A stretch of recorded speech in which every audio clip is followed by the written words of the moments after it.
Quand des gilets jaunes portent plainte contre le préfet de police de Paris, 2 ans après le début du mouvement, 2 figures de la contestation accusent Didier Lallement d'atteinte au droit de manifester et de mise en danger de la vie d'autrui. Ils pointent en particulier un rassemblement l'an dernier, place d'Italie. Christian Mirabeau, Olivier Badin. Plusieurs milliers de manifestants entourés par les forces de l'ordre. Nous sommes le 16 novembre 2019, place d'Italie. Rapidement, des premiers incidents apparaissent. Le préfet de police décide d'annuler la manifestation et d'isoler la place. Ils pouvaient tout à fait, s'ils avaient souhaité, aller apprendre les personnes qui avaient mis feu sur la place au niveau de cette palette, mais en l'occurrence, c'est quelque chose qu'on voit souvent en manifestation.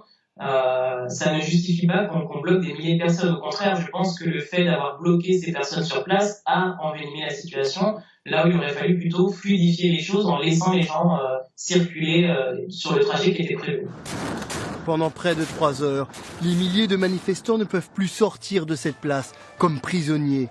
La situation dégénère, affrontement avec la police, gaz lacrymogène, vitrines caillassées. Rien dans la loi en France n'autorise les services de police, de maintien de l'ordre, à encercler et à maintenir sur place des milliers de personnes en dehors d'un cadre juridique qui serait celui de la garde à vue ou ce genre de choses. Mais en plus, on a gazé et parfois brutalisé un certain nombre de manifestants qui étaient sur la place. Donc il y a, en plus de l'entrave à la liberté de manifester, à la liberté individuelle de chacun, il y a une mise en danger de la vie d'autrui. Priscilla Ludowski et Faouzi Lelouch décident de porter plainte contre le préfet de police Didier Lallement et contre ce procédé de nassage, de parquer des manifestants dans un lieu. Ce qui est manifestement une atteinte à la fois à la liberté de manifester, mais tout simplement à la liberté d'aller et venir, puisque parfois pendant des heures, ces manifestants se retrouvent enfermés, empêchés de bouger.